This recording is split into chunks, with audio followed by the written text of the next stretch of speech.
Hello guys, so my name is Lexi Ray and I will be doing my case presentation over Zoom. We have discussed some of my problems in the beginning of the case in class, so I will be doing the end of the case one and the beginning of case two.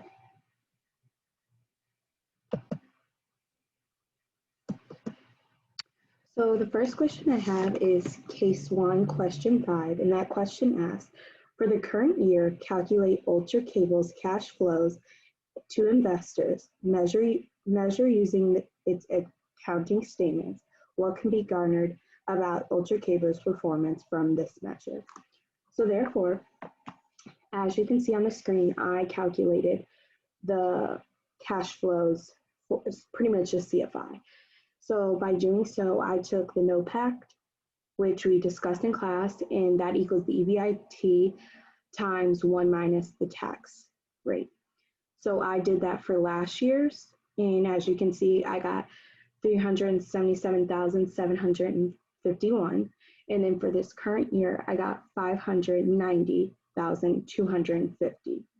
Now after that, I continued on and I did the formula of cash plus accounts receivable plus inventory minus accounts payable.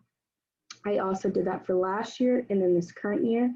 And as you can see, there was a big difference. We did grow, in which I thought was good. And so to follow on, I did the total net operating capital of last year and this year. And also there was an increase for this current year. Finally, to wrap it up, I did the future cash flows of this current year. And I did it for current year and last year. But I show on here for current year, and I got a negative answer of negative $3,350,875, which in my eyes, to have a negative number, it's not the best. So therefore, I think Ultra Cable should do some improvement in that area.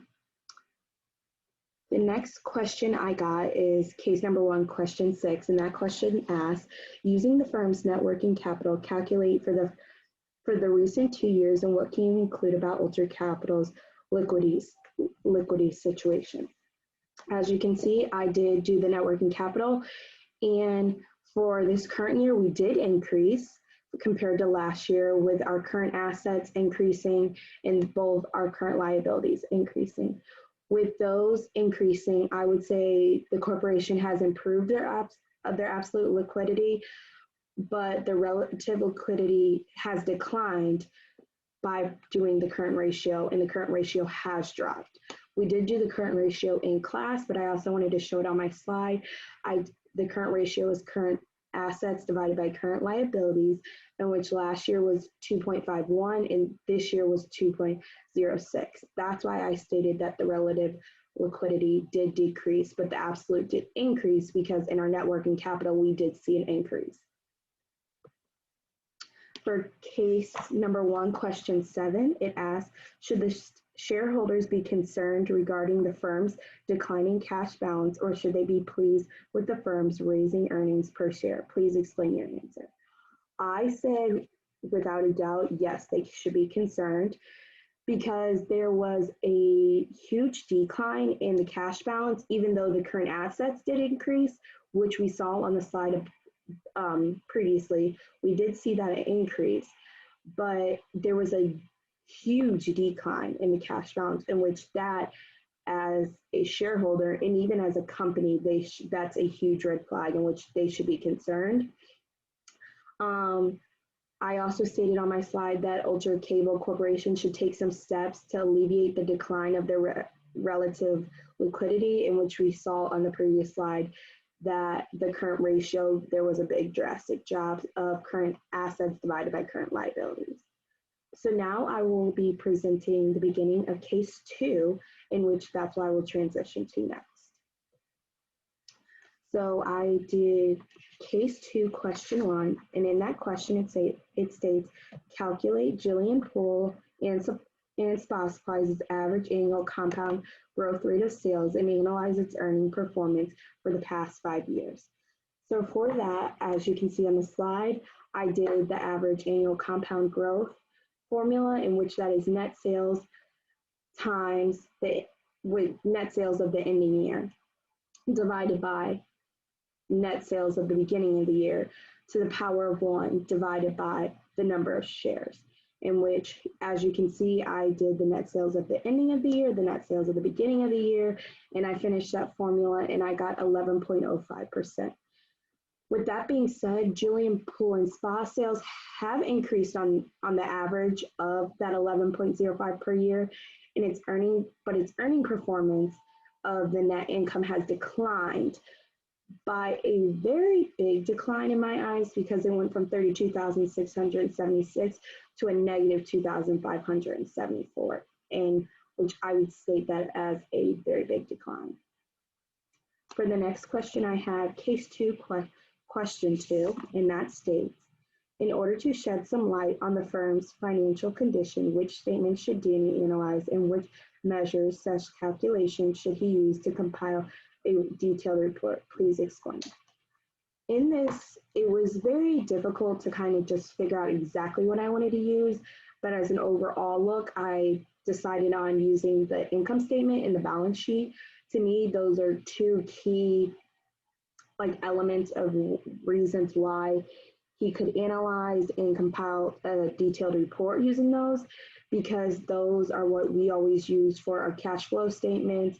You can also use those two to calculate your leverage and profitability, in which doing so, he could determine the return of equity to see if the company is affecting the profitability of the company. And those two statements were your key statements to be able to back up your information with your leverage, your profitability. And even if he wanted to prepare a cash flow statement so he can see his future cash flows compared to his past cash flows. Next question I have is case 2, question 3.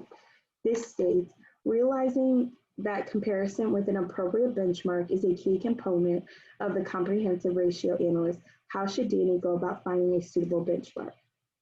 I stated Danny should test the averages based on the financial ratios from the other industries that are similar in size, because it wouldn't make any sense for Danny to compare a company that is 10 times bigger than Julian Pool or tiny compared to Julian Pool.